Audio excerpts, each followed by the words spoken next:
Buku Teacher Official. Jangan lupa like, comment, share, and subscribe ya. Oke, kali ini aku akan menjelaskan tentang Pancasila sebagai dasar negara dan juga pandangan hidup. Jadi, untuk maksud dari Pancasila sebagai dasar negara itu antara lain yang pertama, Pancasila sebagai dasar negara dipergunakan sebagai dasar untuk penyelenggaraan negara. Artinya dalam hal ini Pancasila mempunyai kedudukan yang istimewa dalam penyelenggaraan negara maupun hukum di Indonesia. Kedudukan istimewa yang dimaksud adalah sebagai kaidah negara yang fundamental. Dan Pancasila menjadi sumber dari Undang-Undang Dasar 1945 maupun sebagai landasan dalam menetapkan kebijakan pemerintah dalam penyelenggaraan negara. Dan untuk yang kedua, itu Pancasila sebagai dasar negara itu mengharuskan pemerintah untuk berpedoman pada Pancasila dan tetap memelihara budi pekerti kemanusiaan yang luhur serta memegang teguh cita-cita moral bangsa. Gitu. Jadi untuk Pancasila sebagai dasar negara itu adalah dasarnya atau sumbernya, dan untuk pedoman bagi negara ini, bagi rakyat Indonesia juga gitu. Dan untuk yang kedua itu nilai-nilai Pancasila sebagai pandangan hidup. Jadi sila Pancasila itu kan mempunyai nilai-nilai yang terkandung di dalamnya, antara lain nilai ketuhanan, kemanusiaan, persatuan, kerakyatan, dan keadilan. Dan nilai-nilai tersebut sebagai ideologi yang bersifat objektif dan subjektif. Dan artinya hakikat nilai-nilai Pancasila itu bersifat universal atau umum, dan nilai Pancasila itu bersifat objektif. Maksudnya itu apa? Jadi maksudnya itu sila-sila Pancasila memiliki makna yang dalam dan mewujudkan nilai yang umum dan abstrak. Jadi sila-silanya itu memiliki makna. Dan untuk yang kedua, nilai Pancasila akan tetap ada sepanjang masa dalam kehidupan bangsa Indonesia atau long lasting gitu ya, jadi akan selamanya. Terus yang ketiga, Pancasila yang ada dalam pembukaan Undang-Undang 1945 merupakan sumber dari segala sumber di Indonesia. Itu maksudnya yang objektif. Dan untuk yang subjektif itu maksudnya apa? Jadi untuk Pancasila bersifat subjektif itu maksudnya itu Pancasila berasal dari bangsa Indonesia, sehingga budaya dan pengalaman sejarah bangsa Indonesia sebagai penyebab adanya nilai-nilai tersebut gitu. Dan untuk yang kedua, nilai Pancasila merupakan pandangan hidup bangsa Indonesia. Dan yang ketiga, nilai Pancasila di dalamnya terkandung nilai-nilai kerohanian. Yang selanjutnya itu, jadi kan nilai Pancasila itu bersifat objektif dan subjektif.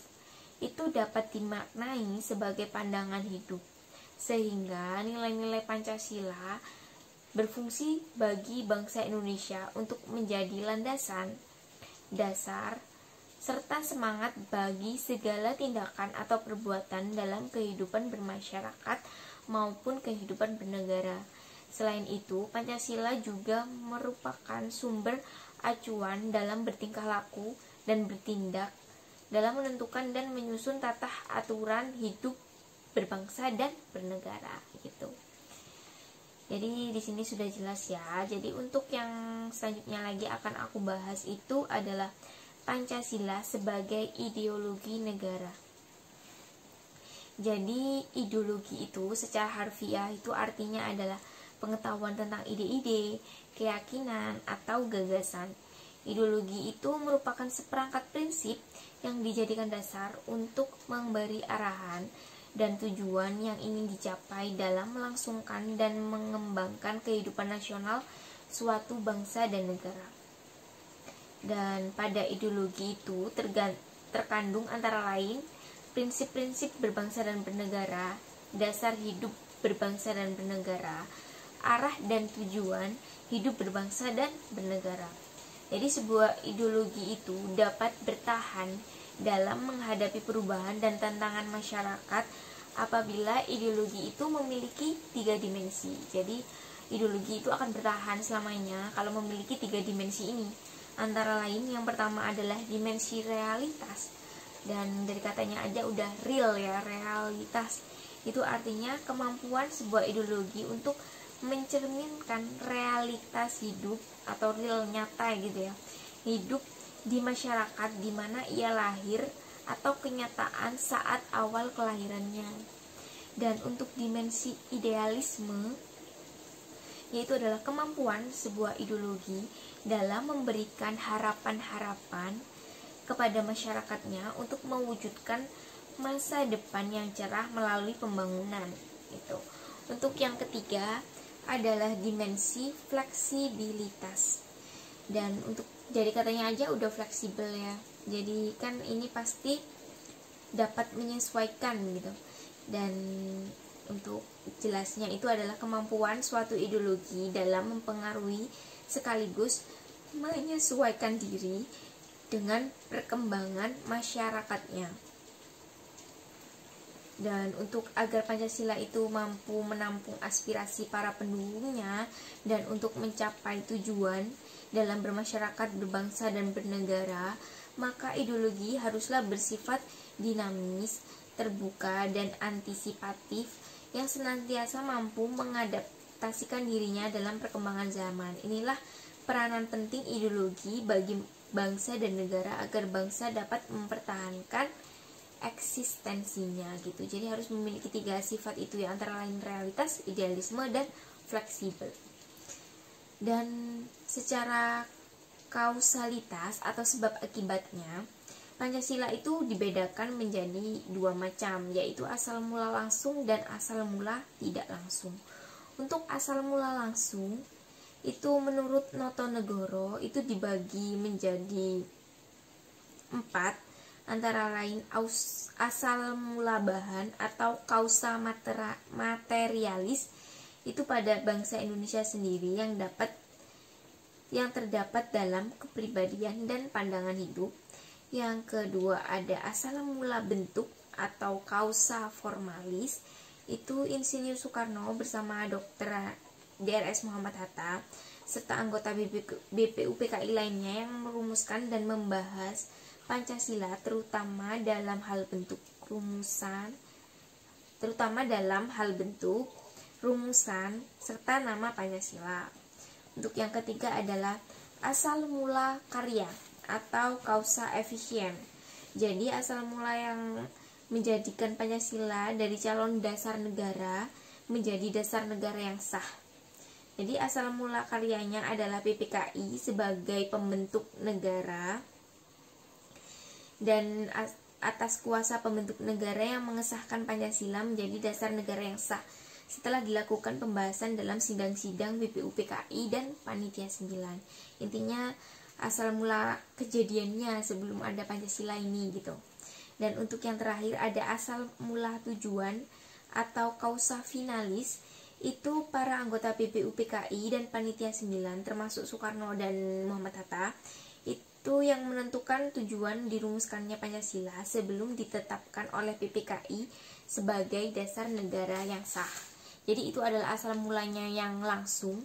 Dan untuk asal mula yang tidak langsung, jadi secara kausalitas atau sebab akibatnya, untuk asal mula tidak langsung itu Pancasila adalah asal mula sebelum proklamasi kemerdekaan. Jadi asal mula tidak langsung terdapat pada kepribadian serta pandangan hidup sehari-hari bangsa Indonesia dengan rincian sebagai berikut. Yang pertama, unsur-unsur Pancasila sebelum secara langsung dirumuskan menjadi dasar filsafat, yaitu yang pertama ada nilai ketuhanan, nilai kemanusiaan, nilai persatuan, nilai kerakyatan, dan nilai persatuan. Dan untuk yang kedua, nilai-nilai yang terkandung dalam pandangan hidup masyarakat sebelum membentuk negara, yaitu nilai adat istiadat, nilai kebudayaan, nilai religius. Dan untuk asal mula yang selanjutnya, yang ketiga, asal mula tidak langsung Pancasila itu pada hakikatnya bangsa Indonesia sendiri sebagai kausa materialis atau asal mula tidak langsung dari nilai-nilai Pancasila gitu. Oke, itu saja penjelasannya tentang Pancasila sebagai ideologi negara. Next, di video selanjutnya aku akan bahas tentang Pancasila sebagai ideologi. Itu ada dibagi menjadi dua macam, ideologi terbuka dan ideologi tertutup. Akan aku bahas di next video. Saksikan video selanjutnya. Jangan lupa tonton dan saksikan video sebelumnya dari Good Teacher Official supaya kalian bisa memahami materinya ini dengan baik. Jadi sebelum mengerjakan soal, saranku kalian harus pahami dulu materinya, baca materinya itu sebagai langkah awal kalian atau membentuk konsep pemikiran kalian, sehingga kalian itu mengerjakan soalnya itu nanti bisa dengan mudah. Jadi kan nanti mungkin soalnya nggak sama dengan apa yang dibahas, dengan kisi-kisinya itu lebih luas lagi. Kalau kalian nanti paham materinya, kalian rajin membaca, kalian akan diarahkan pada jawaban yang benar. Oke, terima kasih telah menonton video ini. Jangan lupa saksikan video lain dari Good Teacher Official. Sampai jumpa di next video. Jangan lupa like, comment, share, dan subscribe. Thank you.